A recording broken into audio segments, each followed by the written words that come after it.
Did one guy just beat the Lego group at their own game by building the ultimate Catholic masterpiece? Plus, we found a parish that actually outsourced their bell ringing to a dog, and the most unexpected place you will ever see Padre Pio in the wild. 3 stories, 1 culture. Let's break it down. First up, we have to talk about this insane Lego build. An independent designer named Nicky Heys just recreated the Sagrada Familia, and it is capturing the world's attention. Take a look.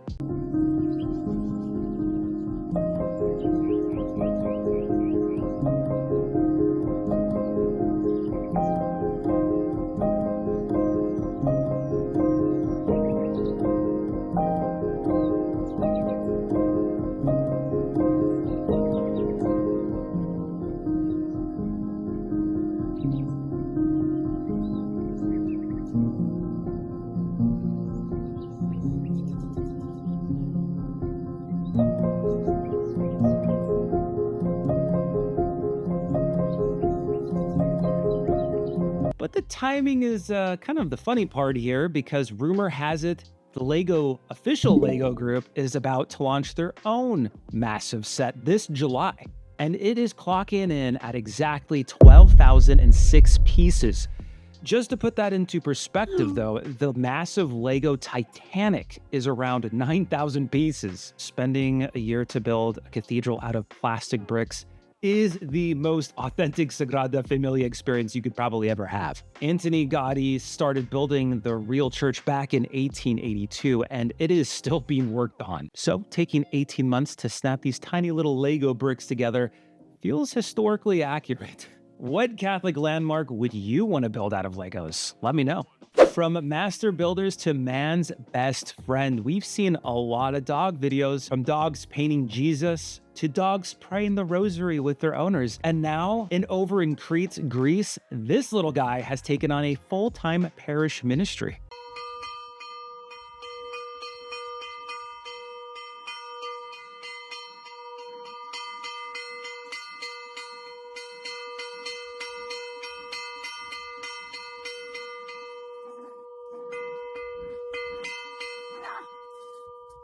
You know, it is notoriously difficult to get people to volunteer at the parish these days. You almost have to put a bulletin announcement every single week for like a month, if not more. But apparently all you need is a good boy with a strong bike grip. I don't know if he's calling the town to mass, ringing the Angelus, or just letting everyone know that his food bowl is empty.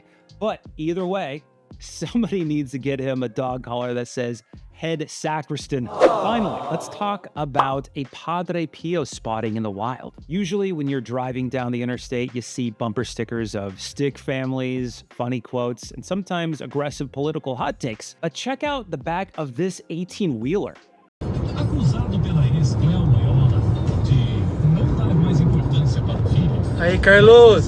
First of all, shout out to whoever owns this trucking company or truck, because putting a giant Italian mystic on your back door is a massive Catholic flex. But the more you think about it, pray, hope, and don't worry is the kind of advice you probably need when an 18-wheeler is merging into your lane doing 80 miles an hour. What is the best or craziest Catholic bumper sticker or car decal you've seen out on the road? Let me know down in the comments. And because one animal at church just isn't enough this week, we've got a bonus round. Down at a parish in Sao Paulo, Brazil, they had a very unexpected visitor during a Lenten Mass. Watch this.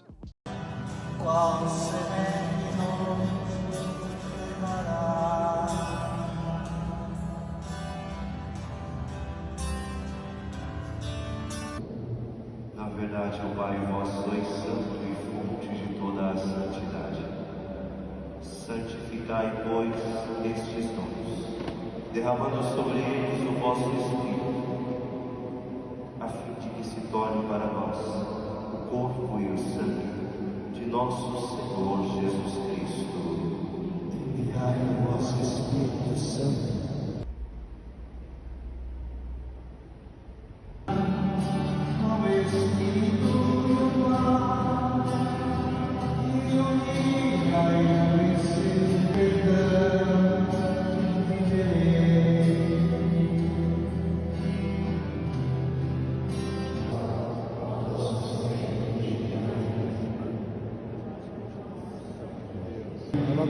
foi na frente do Santíssimo.